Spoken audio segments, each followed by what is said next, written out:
प्रिय साथियों, डॉक्टर अशोक जतावत के चैनल में आपका फिर से स्वागत है।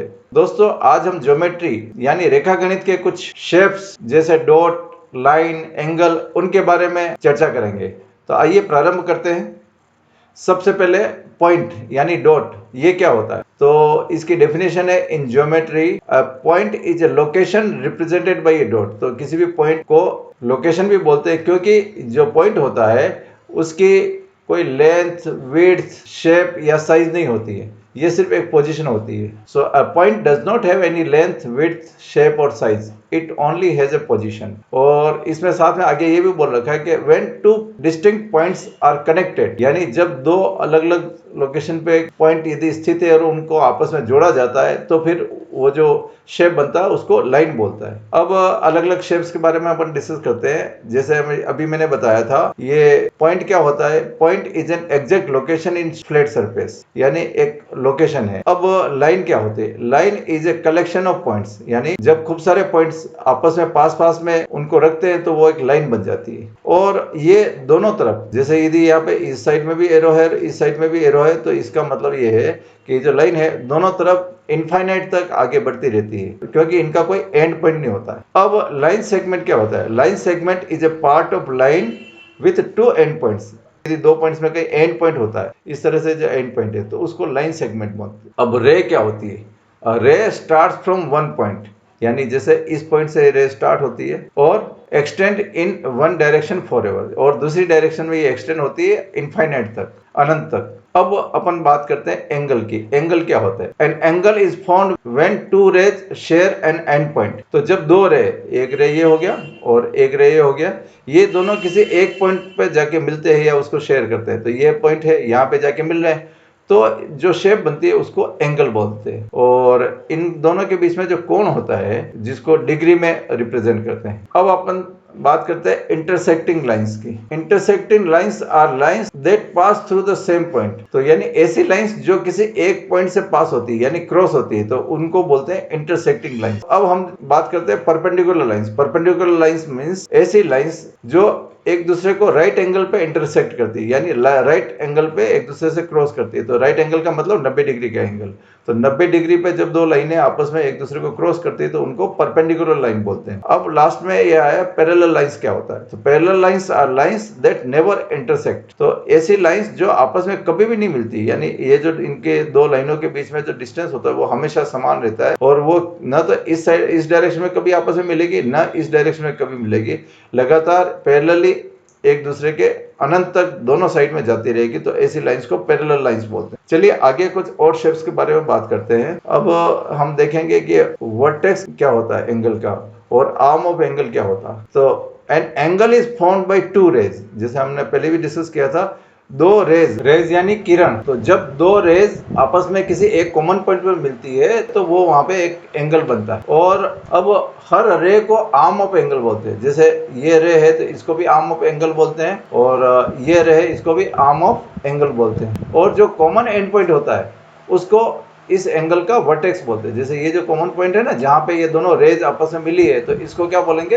वर्टेक्स। चलिए आगे चलते हैं, कुछ और फिगर्स के बारे में डिस्कस करते हैं। यहाँ पे दो चीजें दे रखी है, इंटरनल एंगल और एक्सटर्नल एंगल। तो ये क्या होता है? तो इंटरनल एंगल को इंटीरियर एंगल भी बोलते हैं और एक्सटर्नल एंगल को एक्सटीरियर एंगल भी बोलते हैं। तो जो इंटीरियर एंगल है वो एंगल है जो किसी शेप के अंदर होता है। और एक्सटीरियर एंगल क्या होता है? Exterior angle is an angle that is made by side of shape. जैसे ये शेप है ना, ये पेंटागन, तो पेंटागन के जो बाहर की साइड में जो एंगल बना हुआ है तो उसको क्या बोलते हैं? External angle. तो यहाँ बोल रखा है by the side of the shape and line drawn out from the adjacent side.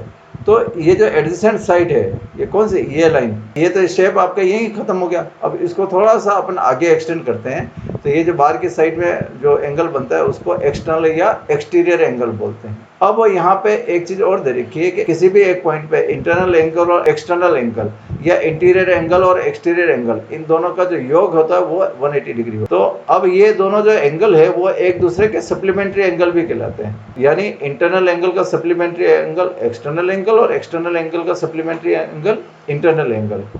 जैसे मान लीजिए सपोज इंटरनल एंगल यहाँ पे 120 डिग्री है, तो एक्सटर्नल कितना हो जाएगा, दोनों का जोड़ तो 180 है, तो ये 60 डिग्री हो जाएगा, 180 माइनस 120, तो इसका मतलब दोनों का जोड़ हो गया 180 डिग्री। चलिए आगे कुछ और शेप्स के बारे में डिस्कस करते हैं।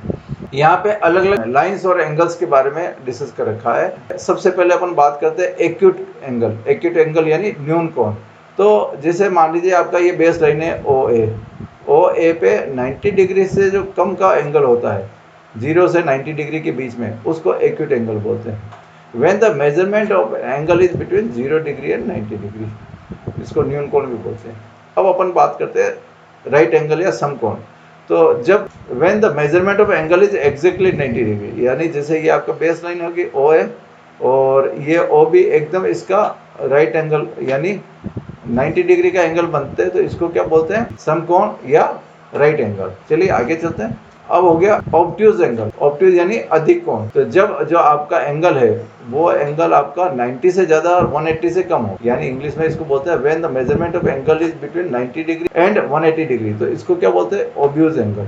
अब यह आ गया रिफ्लेक्स एंगल। रिफ्लेक्स एंगल का मतलब वृहत कोण। तो when the measurement of angle is between 180 degree and 360 degree. अब जैसे यदि स्ट्रेट लाइन होती तो 180 डिग्री होता, अब 180 डिग्री से थोड़ा सा ज्यादा लेकिन 360 डिग्री से कम, तो उसको बोलते हैं वृहत कोण या रिफ्लेक्स कोण। अब ये सारे कोण एक साथ यहाँ बता रखे हैं। एक्यूट मीन्स 0 से 90, राइट एंगल का मतलब 90 डिग्री, एब्यूज का मतलब 90 डिग्री से ज्यादा और 180 डिग्री से कम, और स्ट्रेट का मतलब जैसे यहाँ पे ये पॉइंट लगा तो ये जो टोटल एंगल है वो कितना हो जाएगा, 180 डिग्री। और एक हो गया रिफ्लेक्स, यानी ये 180 डिग्री से ज्यादा और 360 डिग्री से कम, इसको बोलते हैं रिफ्लेक्स एंगल। चलिए अब कुछ क्वेश्चंस करके जो अपने थ्योरी में पढ़ा उसको इम्प्लीमेंटेशन में कैसे लेते हैं वो देखते हैं। यहाँ जो दे रखा है एक कोण जो 124 डिग्री है, यह किस प्रकार का कोण होगा। तो हमने पीछे देखा था ऐसा एंगल जो 90 डिग्री से ज्यादा और 180 डिग्री से कम हो, तो उसको क्या बोलते हैं, ऑब्ट्यूज एंगल। तो यहाँ पे करेक्ट आंसर क्या हो जाएगा, ऑब्ट्यूज। चलिए अगला क्वेश्चन करते हैं। इसमें बोल रखा है कि अक्षर के में किस प्रकार का कोण होगा। तो देखिए पहले के बना देते हैं, ये के। तो अब के में देखिए यहाँ पे टोटली एक लाइन के ऊपर एंगल कितने होते हैं, 180 डिग्री। तो 180 डिग्री में 3 एंगल बन रहे हैं, 1, 2 और 3। इसका मतलब angle 1 plus angle 2 plus angle 3 is equal to 180 degree. तो ऑलमोस्ट ये जो तीनों एंगल है 180 डिग्री में 3 एंगल हो गए, तो एक एंगल कितना होगा, अप्रोक्सीमेटली 60 डिग्री। तो 60 डिग्री कौन सा एंगल होगा, एक्यूट एंगल। तो यहाँ पे जो सही आंसर है वो है एक्यूट एंगल। चलिए अगला क्वेश्चन करते हैं। एच अक्षर का कोण किस प्रकार का होता है। तो सबसे पहले शेप बना देते हैं एच, ये एच बना दिया। देखिए यहाँ पे सारे एंगल जितने भी, बोली ये एंगल हो, ये एंगल हो, ये एंगल हो, ये एंगल हो, सारे परपेंडिकुलर है एक दूसरे के, यानी 90 डिग्री के। तो यहाँ पे जो कोण बनेगा वो कौन सा बनेगा, राइट एंगल। चलिए अगला क्वेश्चन करते हैं। किस आकृति का कोई कोण नहीं होता। देखिए स्क्वायर, सबसे पहले मैं बता तो ये स्क्वायर, तो इसमें सारे राइट एंगल बनते हैं। इसी तरह से ऑक्टोगन जिसमें 8 भुजाएं होती, तो उसमें भी कोई एंगल होगा। लेकिन सर्किल जो है, सर्किल में कोई एंगल नहीं होता। इसका जो करेक्ट आंसर होगा वो होगा सर्किल। चलिए अगला क्वेश्चन करते हैं। छोटे से बड़े कोण का क्रम कौन सा है। इसमें 3 एंगल दे रखे हैं, एक्यूट, राइट और ऑब्ट्यूज। इधर ऑब्ट्यूज, राइट और एक्यूट, राइट, ऑब्ट्यूज और एक्यूट, और नन ऑफ द अबव। तो देखिए सबसे छोटा कोण एक्यूट, अपने पहले डिस्कस किया था, ये 90 डिग्री से छोटा होता है। फिर ये राइट एंगल यानी 90 डिग्री, और ऑब्ट्यूज का मतलब 180 डिग्री से कम और 90 डिग्री से ज़्यादा। तो जो सीक्वेंस है वो सही कौन सी है, एक्यूट, राइट और ऑब्ट्यूज। ए वाला ऑप्शन सही है। चलिए अगला क्वेश्चन करते हैं। दो समकोणों में कितने अंश होते हैं। दो समकोण, जैसे मान लीजिए ये 2 राइट एंगल हो गए, एक ये 90 डिग्री हो गया और एक ये 90 डिग्री हो गया, तो दोनों का मिला के कितना एंगल हो गया, 180 डिग्री। तो आंसर क्या हो गया, सी। चलिए अगला क्वेश्चन करते हैं। यदि 2 सीधी रेखाएं एक दूसरे से 135 डिग्री पर है, तो उनके द्वारा बनाए जा रहे कोण का नाम क्या होगा। जैसे मान लीजिए सपोज 2 रेखाएं हैं, सीधी रेखाएं, एक तो ये सीधी रेखा और एक रेखा जो 90 से 135 का मतलब 90 से ज़्यादा 180 से कम। तो मान लीजिए ये, तो ये जो एंगल है वो कितना है, 135 डिग्री। तो इनके द्वारा बनाए जा रहे कोण का नाम क्या होगा। तो 135 डिग्री का मतलब ऑब्ट्यूज हो गया, जैसा आपने पहले पढ़ा था। चलिए अगला क्वेश्चन करते हैं। 30 डिग्री का कोण बनाने वाली 2 रेखाओं के बीच का उभयनिष्ठ अंतःबिंदु कहलाता है। जैसे 30 डिग्री यानी जैसे ये 30 डिग्री है, मान लीजिए ये कितना 30 डिग्री, ये 2 रेज हो गई और ये पॉइंट हो गया। तो इस पॉइंट को क्या बोलते हैं, वर्टेक्स। अपने पहले अभी वीडियो के स्टार्टिंग में अपने देखा था, जब 2 रेज आपस में जिस बिंदु पर मिलती है उसको क्या बोलते हैं, वर्टेक्स। तो ये पॉइंट क्या हो गया, वर्टेक्स। आंसर बी सही है। चलिए अगला क्वेश्चन करते हैं। Angle between two straight line with common end point is defined as, यानी दो लाइन है और दो लाइन किसी एक पॉइंट पे मिल रही है, इस पॉइंट पे मिल रही है मान लीजिए, तो क्या हो जाएगा, इस कोण को क्या बोलते हैं, टर्न बिटवीन टू आर्म्स। मतलब ये जो दो आर्म है इनके बीच में टर्न, ये जो एंगल होता है दो लाइन के बीच में, उसको क्या बोलते हैं, टर्न बिटवीन टू आर्म्स। चलिए अगला क्वेश्चन करते हैं। यह आपका जन्मदिन है और आप आइसक्रीम केक का सबसे बड़ा टुकड़ा चाहते हैं, तो आप किस कोण का टुकड़ा चुनते हैं। तो देखिए यहाँ अलग अलग एंगल दे रखे हैं, एक्यूट एंगल दे रखा है, राइट एंगल दे रखा है, ऑब्ट्यूज दे रखा है। तो एक्यूट एंगल तो लेस देन 90 डिग्री होता है, राइट एंगल 90 डिग्री होता है और ऑब्ट्यूज 90 से 180 डिग्री। तो सबसे बड़ा टुकड़ा आपको कहाँ मिलेगा, ऑब्ट्यूज एंगल में। तो आपका ऑप्शन सी सही है। चलिए अगला क्वेश्चन करते हैं। यदि रेखा ए रेखा बी से 35 डिग्री का कोण बना रही है, तो इस कोण का नाम क्या होगा। अपने पहले भी कहा था 0 से 90 डिग्री के बीच में जो भी एंगल होता है, जैसे मान लीजिए यहाँ पे रेखा ए है और रेखा बी है, तो ये इन दोनों के बीच का जो कोण है वो 35 डिग्री। तो इस कोण को क्या बोलेंगे, चूंकि ये 35 डिग्री है 0 से 90 के बीच में, तो इसको क्या बोलेंगे, एक्यूट एंगल। चलिए अगला क्वेश्चन करते हैं। Which angle is an acute angle. ये 45, 130 और 90, तो अपन पहले कर चुके हैं। 45 डिग्री वाला ऑप्शन सही होगा, क्योंकि 0 से 90 के बीच में, और एक्यूट एंगल किसको बोलते हैं, जो 0 से 90 के बीच में होता है। 130 वाला ये ऑब्ट्यूज एंगल होगा और 90 वाला राइट एंगल होगा। तो सही ऑप्शन कौन सा होगा, ए। चलिए अगला क्वेश्चन करते हैं। एक सीधी रेखा पर दो आसन्न कोणों का अनुपात 6:3 है, तो बड़े कोण की माप क्या है। तो ये जैसे सीधी रेखा है, अब सीधी रेखा पे दो कोण है, एक कोण 6 अनुपात का और दूसरा कोण 3 अनुपात का। तो इसका मतलब क्या हो गया, ये एक कोण हो गया और ये दूसरा कोण। और हमें पता है कि एक सीधी रेखा पे जो टोटल एंगल होता है वो 180 डिग्री होता है। तो क्या करेंगे अपन, मान लीजिए एक अनुपात 6x हो गया, दूसरा अनुपात 3x हो गया, तो दोनों का जोड़ेंगे तो कितना हो जाएगा, 180 डिग्री, यानी 9x = 180 डिग्री। तो x कितना हो गया, 180/9 = 20 डिग्री। अब हमें दो कोण है, दोनों का अनुपात क्या है, 6x:3x। ये x की वैल्यू यहाँ रख देंगे, रेशियो क्या हो जाएगा, 120 डिग्री और 60 डिग्री। तो अब इनमें बड़ा कोण कौन सा, 120 डिग्री। तो आंसर क्या आ जाएगा, 120 डिग्री। चलिए अगला क्वेश्चन करते हैं। दो संपूरक कोणों का अंतर 28 है, तो कोण क्या होंगे।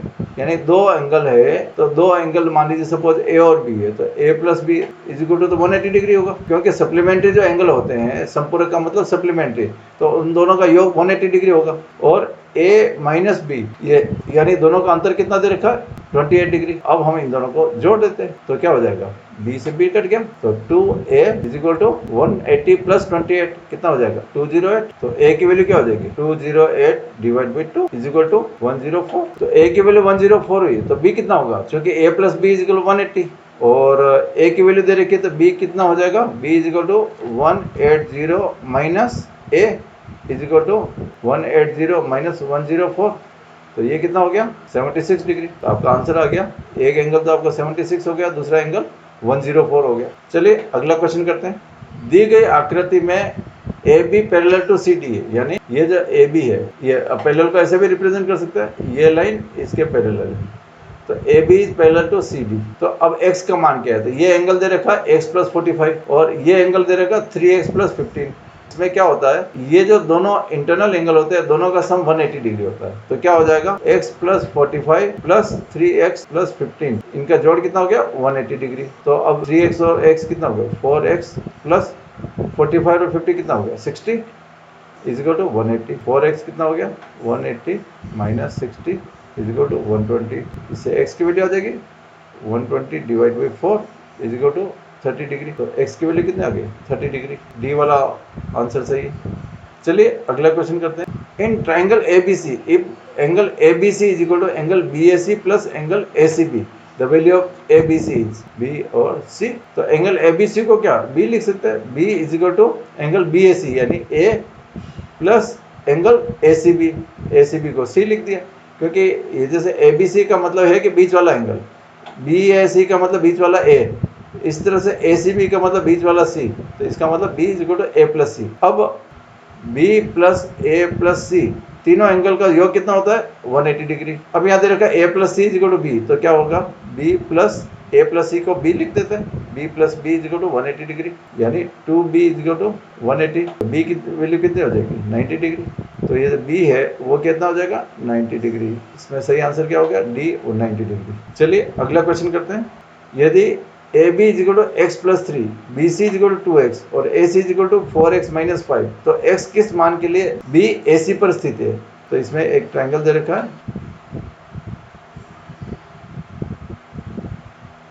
ए बी और सी। अब इसमें क्या दे रखा है A B is equal to X plus 3, इस तरह से B C is equal to 2x और A C is equal to क्या हो जाएगा 4x माइनस 5, ये 3 दे रखा है। अब x के कौन से मान पे ये जो b पॉइंट है वो AC के ऊपर आ जाता है? AC के ऊपर तभी आ पाएगा जबकि AB plus B C is equal to A C होगा, क्योंकि ये धीरे धीरे पॉइंट नीचे आएगा और AC के ऊपर b पॉइंट आएगा, इसका मतलब AB की वैल्यू प्लस BC की वैल्यू हो गई वो AC के बराबर होनी चाहिए। तो इसका मतलब ये हो गया AC इज इक्वल टू कितना होना चाहिए AB प्लस BC। अब इनकी वैल्यू रख देते हैं। AC की वैल्यू कितनी 4x minus 5 is equal to AB कितना है x प्लस 3 और BC कितना है 2x। अब इसको सिंप्लीफाई कर देते हैं। 4x ये x और 2x कितना होगा 3x इधर गया तो minus 3x is equal to यहाँ पे कॉन्स्टेंट 3 और ये 5 माइनस के तो उधर जाएंगे तो प्लस हो जाएंगे प्लस 5। तो 4x माइनस x कितना हो गया x इज इक्वल टू 5 और 3 8, तो x की वैल्यू क्या हो जाएगी 8। बी वाला ऑप्शन सही है। चलिए अगला क्वेश्चन करते हैं।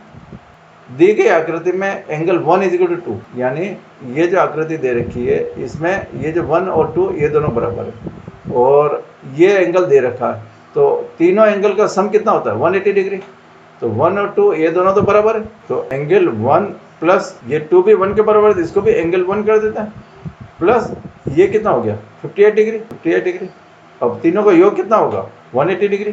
तो ये एंगल 1 और एंगल 1, तो 2 into angle 1 is equal to कितना हो जाएगा 58 डिग्री, उधर चले जाएगा तो 180 माइनस 58, तो एंगल 1 कितना हो जाएगा 180 माइनस 58 कितना हुआ 122 और ये 2 नीचे आ जाएगा तो divide by 2 is equal to 61 degree.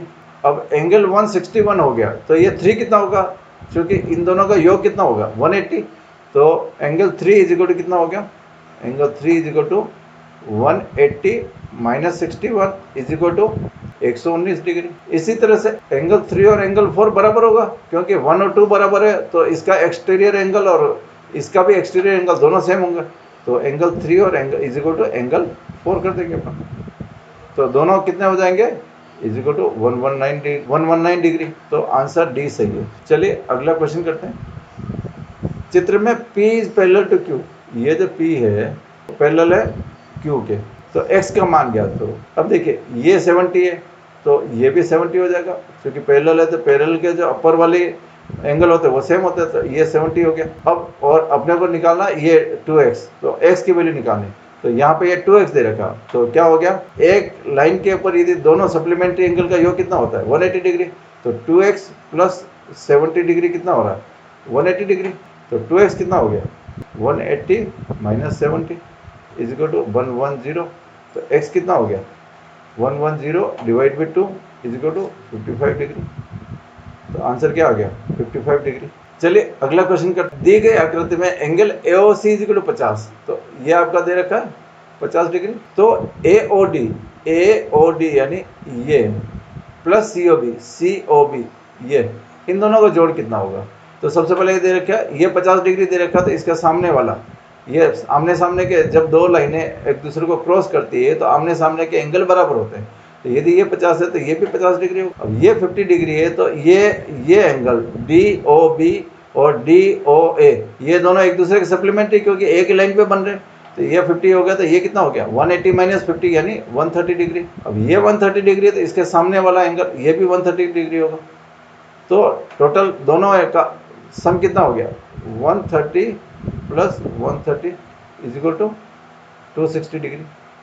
तो सही आंसर कौन सा होगा 260 डिग्री। तो दोस्तों ये इस वीडियो का हमारा अंतिम क्वेश्चन था, इसके कुछ और क्वेश्चंस हम अगले वीडियो में करेंगे। बहुत बहुत धन्यवाद, थैंक यू वेरी मच, जय हिंद जय भारत।